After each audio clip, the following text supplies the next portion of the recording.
नमस्कार, मैं संदीप कश्यप और फिर आ गया हूँ आपके सामने। यूपी चुनाव के परिणाम का दौर चल रहा है। चारों तरफ लोगों की निगाहें टिकी हुई हैं, पूरे देश की निगाहें कह सकते हैं, क्योंकि उत्तर प्रदेश चुनाव के परिणाम पर पूरे देश का नज़र होता है। काफ़ी प्रभावशाली होता है यहाँ का विधानसभा चुनाव। कहते हैं यहाँ के सत्ता पर जिसने काबिज कर लिया खुद को, उसका देश की राजनीति पर असर पड़ता है। हमारे साथ हैं वरिष्ठ पत्रकार और साथ ही यूपी के काफ़ी जानकार राहुल सिंह जी। आज इनसे बात करेंगे और जानने की कोशिश करेंगे पूरे चुनाव का समीकरण आखिर किस हिसाब से बदला है। पिछली बार बीजेपी को इतनी अच्छी बहुमत मिली थी, उससे कम मिली है, सरकार बना रही है। अभी के आंकड़ों को देखें तो उसके हिसाब से सपा बार बार दावेदारी कर रही थी कि वो सरकार बना रही है, फिर भी उस हिसाब से नहीं आ पाई। जो बसपा की स्थिति है, जो कांग्रेस हाल में है, सभी पे जानकारी इनसे बात करेंगे और सारी जानकारी इनसे लेंगे। आपका स्वागत है newstrack.com पे।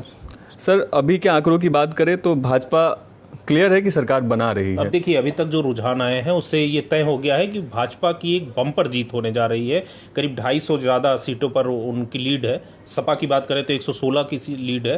तो आप देख सकते हैं करीब 100 से 150 सीटों का दोनों के बीच डिफरेंस है, जो अब हमें लगता है कि 12 बजने वाले हैं। एक बड़ी लीड भी हो गई है प्रत्याशियों के बीच। तो ऐसे में भाजपा की एक बार और सुनामी ही कही जाएगी, क्योंकि बड़े बड़े जो एग्जिट पोल थे उसमें तो तय था कि बीजेपी जीत रही है। हालांकि बीजेपी के नेताओं, उनके आला कमान को भी इतना उम्मीद नहीं था कि इतनी किसान विरोधी लहर, छोटा पशु, अखिलेश की भीड़ जो उमड़ रही थी उनकी रैलियों में, उसको देख के ये नहीं कहा जा सकता था कि भाजपा की इतनी बम्पर जीत होगी। लेकिन ये अप्रत्याशित जीत है। कहीं ना कहीं योगी और मोदी का जादू और बाबा का बुलडोजर कह सकते हैं चल गया है। योगी जी ने जो कहा था 80 और 20 का आंकड़ा, ये पूरा फ्रेम में उतर रहा है, एकदम से हो गया है। अखिलेश यादव की एक बार फिर ये करारी हार, अगर ये नतीजों में ये जो अभी एग्जिट पोल है वो क्या कारण होगा सर इसके पीछे? इसमें देखिए 2-3 कारण हमें लगता है। एक तो योगी का जो हिंदुत्ववादी चेहरा चल गया है, लॉ एंड ऑर्डर चल गया है, और सबसे बड़ा प्लस पॉइंट ये प्रदेश में जो था, एक तो किसान सम्मान निधि और जो गरीबों को फ्री राशन कोरोना काल में जानवरों से परेशान थे किसान। जानवरों का मसला यूपी में था, लेकिन प्रधानमंत्री जी ने जब उन्नाव की रैली में ये बोला कि 10 मार्च के बाद उसका समाधान कर देंगे, तो मुझे नहीं लगता कि फिर वो मुद्दा रह गया। फिर किसान के दिमाग से वो मुद्दा हट गया। प्रधानमंत्री जी की जो बातें होती हैं, लोग उसको मानते हैं, उनकी एक एक बात मानते हैं। और यहाँ तक कि पीएम के बोलने के बाद योगी आदित्यनाथ जी ने भी ये कहा था कि हम इसकी व्यवस्था करेंगे, हम गाय की भी रक्षा करेंगे, हम अपने किसान भाइयों की भी रक्षा करेंगे। तो लोगों के मन में एक भरोसा जगा कि नहीं, अगर प्रधानमंत्री और मुख्यमंत्री कह रहे हैं तो ये उसका निदान होगा। लेकिन सबसे बड़ा फैक्टर जो है, हमें जो लगता है, वो हिंदुत्व, राशन और किसान सम्मान निधि, ये 3 बड़े मुद्दे जो हैं। और सबसे बड़ी बात है पूर्वांचल। अगर गोरखपुर मंडल की बात करें तो वहाँ योगी का जादू सिर चढ़कर बोला है। गोरखपुर में करीब 2 सीट की छोड़ दी जाए तो सभी जीत रहे हैं।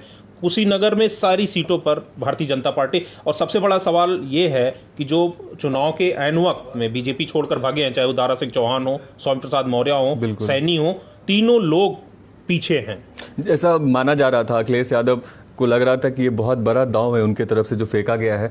ये दांव जो पूरा समीकरण बदल सकता है। मतलब स्वामी प्रसाद मौर्य, धर्म सिंह सैनी जैसे बड़े नेता जो एक चर्चा का विषय बने हुए थे चुनावी माहौल के टाइम में, कि ये सब काफ़ी प्रभाव डालेंगे और दोबारा से, और कहीं ना कहीं सपा को ऐसा लग रहा था कि इनकी वजह से जो है ओबीसी वोट पर ये अपना थोड़ा सा बच कर पाएंगे। लेकिन परिणाम देख के ऐसा कुछ नहीं लग रहा है कि ये प्रभावशाली हुआ है। जी, अभी तक के रुझानों को देखकर तो ये नहीं कहा जा सकता है ना। स्वामी प्रसाद मौर्य खुद भी पीछे चल रहे हैं। फाजिल नगर से वो काफी 5000 वोटों से ज्यादा पीछे। देखिए, स्वामी प्रसाद मौर्य को ही काटने के लिए भारतीय जनता पार्टी ने एक बड़ा दांव चला आरपीएन सिंह का। कुशीनगर में आरपीएन सिंह वहाँ के राजा भी हैं, सैंतवार में उनकी काफ़ी पकड़ भी है। तो भाजपा ने कांग्रेस को एक झटका दिया, आरपीएन सिंह को अपने पाले में किया। जिस दिन आरपीएन सिंह भाजपा में शामिल हुए उसी दिन डैमेज कंट्रोल हो गए थे स्वामी प्रसाद मौर्य। यही वजह है कि उनकी सीट पेड्रोना से वो फाजिल नगर शिफ्ट किए गए। फाजिल नगर एक मुस्लिम बाहुल्य सीट है। वो ये कहा जा रहा था कि वहाँ ये सेफ जोन में है, लेकिन अब अभी तक के जो रुझान है वहाँ भी वो सेफ जोन में नहीं दिख रहे हैं, वो हारते हुए दिख रहे हैं। स्वामी प्रसाद अपने आप को, अखिलेश यादव या जो भी भारतीय जनता पार्टी के साथ है, अपने आप को पिछड़ों का एक बड़ा नेता उनको माना जाता है। वो खुद भी कहते हैं पिछड़ों के नेता, उनके दम पर वो राजनीति। लेकिन ये चुनाव स्वामी प्रसाद मौर्य के लिए बहुत बड़ा झटका होगा अगर वो चुनाव हार जाएंगे। उन्होंने बीजेपी को पानी पी पी कर योगी आदित्यनाथ को गाली दी थी, मोदी को गाली दी। ये अलग बात है कि उनकी बिटिया अभी भी भाजपा से बदायूं से सांसद है। अब ये देखना होगा कि आगे क्या रुझान नतीजे होते हैं। क्या इसको बसपा का ओवर कॉन्फिडेंस बोलेंगे कि चुनाव से कुछ दिन पहले वो जमीनी बातचीत में जो है सम्मिलित हुई है, नहीं तो उससे पहले कोई लिंक नहीं था, खुद को दरकिनार करके रखे हुए थे। क्या उनके मन में ये था कि मतलब हमारे जो वोटर हैं वो हमसे कहीं छिटकने वाले नहीं है, या हम जीत को लेके अस्वस्थ थी, ये कह सकते हैं? परिणाम तो अभी सामने है कि देखिए चुनाव में आंकड़ा जो है अभी तक 2 में नहीं पहुंचा है, सिंगल आंकड़ा 5 का आंकड़ा पार नहीं कर पाए। चौंकाने वाली बात आपको बताऊं, अभी तक अपना बहुजन समाज पार्टी जैसी राष्ट्रीय पार्टी, मायावती एक देश की बड़ी लीडर, वो अपना दल से आज पीछे हैं। अभी के जो रुझान है, अपना दल 2 डिजिट में पहुंच गया है। बहुजन समाज पार्टी अभी सिर्फ 5 सीटों पर लीड, 4 से आगे जा नहीं पाई है, 5 का आंकड़ा पार नहीं कर पाई। आप देखिए अपना दल और निषाद पार्टी से भी छोटी पार्टी बहुजन समाज पार्टी हो गई है। तो चुनाव में ये पहले से जो कयास लगाए जा रहे थे कि बहुजन समाज पार्टी मुश्किल बहुत ज्यादा जीतेगी, 12 सीट या 10 क्या सीट। कारण हो सकता है इसके पीछे? चुनाव में आप शुरू से, आप भी पत्रकार हैं, देखते होंगे मायावती जमीन से एकदम हट गई चुकी है। हाँ। उनका संगठन टूट गया है।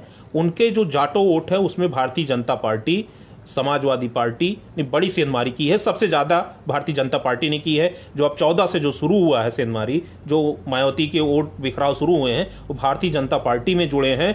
और इसका फायदा आप देख रहे हैं अभी तक के रुझान में बीजेपी को मिलता दिख रहा है। यहां तक कि अखिलेश यादव ने भी कोशिश की थी उनके वोट बैंक में सेंधमारी। उन्होंने अम्बेडकर वाहिनी का भी गठन भी किया, आपको भी मालूम है। लेकिन यहाँ एक फैक्टर है, यादव और दलित एक दूसरे के साथ नहीं जा सकते हैं। इस चुनाव में अभी तक अगर ये रिजल्ट होता है तो ये तय हो जाएगा कि अखिलेश की वो रणनीति कामयाब नहीं हुई है। अच्छा सर, कुछ ऐसा ही क्या कांग्रेस के साथ भी देखने को मिल रहा है? जैसे आपने साफ साफ शब्दों में कहा कि वो एक्टिव नहीं थे, ऐसा ही कांग्रेस भी कुछ 1 महीना पहले जो है, खास करके प्रियंका गांधी, कांग्रेस के अंदर एक प्रियंका गांधी हैं जो बहुत मेहनत की है। वैसे उन्होंने कहा है ये 2024 की तैयारी है, 2022 तो जारी है। तो क्या इतना मेहनत करने के बाद ही महिलाओं को आकर्षित करने के लिए उन्होंने लड़की हूँ लड़ सकती हूँ का नारा लगाया, लेकिन जमीन पे जो स्थिति अभी देखने को मिल रही है, अभी की ताजा स्थिति की बात करें तो ये भी 5 का आंकड़ा पार नहीं कर पा रहे हैं। क्या कारण है? क्या कांग्रेस का भी अस्तित्व खत्म होता जा रहा है? जिस तरह क्षेत्रीय पार्टी बसपा अपने अस्तित्व के लिए मतलब चिंताजनक स्थिति में है, उसी तरह क्या बात कर सकते हैं राष्ट्रीय पार्टी कांग्रेस की भी स्थिति बराबर चल रही है दोनों की? तो क्या कारण बराबर ही है दोनों का? सेम। प्रियंका गांधी ने बड़ी मेहनत की है, अपने संगठन को खड़ा किया है, लेकिन अभी उन्हें बहुत यूपी में बहुत कुछ करना बाकी है। ये नतीजे अभी तक जो रुझान आए हैं उसमें सिर्फ 3 सीट ऐसी हैं जहां पर वो आगे है। 1 सीट के लिए मैं श्योर हूं जहां पे ये कह सकता हूं कि कांग्रेस की विजय होगी, वो है प्रतापगढ़ की रामपुर खास, जहां से प्रमोद तिवारी की बिटिया आराधना मिश्रा मोना लड़ रही हैं। वो लगातार उनकी सीट रही है प्रमोद तिवारी जी की। तो 1 सीट अभी ऐसी कही जा सकती है जहां पर कांग्रेस का खाता खुल सकता है। बाकी कोई ऐसी सीट नहीं है जिससे आप दावे के साथ कह सकते हैं कांग्रेस वहां जीत रही है। यहां तक कि उनके प्रदेश अध्यक्ष अजय लल्लू भी पीछे चल रहे हैं। अब देखना होगा, कांग्रेस को अभी उत्तर प्रदेश में बड़ा संकट है। उनका ना उनके बड़े नेता बचे हैं पार्टी में, ना उनका संगठन है। हाँ, ये अलग बात है, प्रियंका गांधी ने काफी मेहनत की है प्रदेश में। लड़की हूं लड़ सकती हूं, 40% महिलाओं को आरक्षण, तमाम बेरोजगारी, महंगाई का मुद्दा उठाया, लेकिन वो वोट में तब्दील नहीं हुआ। उनके रोड शो, उनकी रैलियों में भीड़ भी उमड़ी, लेकिन वो वोट में परिवर्तित नहीं हुआ। जनता एक बार फिर से भारतीय जनता पार्टी पर भरोसा जता रही है। 3 दशकों बाद ऐसा पहली बार हुआ है जब कोई पार्टी दोबारा से सत्ता पर काबिज हुई है उत्तर प्रदेश के। जी, उत्तर प्रदेश में ये एक इतिहास बनने जा रहा है। योगी आदित्यनाथ ने, आपको याद होगा यहाँ पे जो पूर्व मुख्यमंत्री थे वो नोएडा जाने से बचते थे। एक मिथ्या थी कि नोएडा जो गया वो अपना कार्यकाल पूरा नहीं कर पाता है, सरकार रिपीट नहीं होती है। ये मायावती 85 के बाद से तो कुछ ऐसा ही देखने अखिलेश यादव जी नोएडा नहीं जाते थे, लेकिन योगी आदित्यनाथ जब 17 में कुर्सी पर बैठे तो उन्होंने इस मिथ्या को तोड़ा। कई बार लगातार नोएडा का दौरा करते रहे, वहां का जायजा लेते रहे।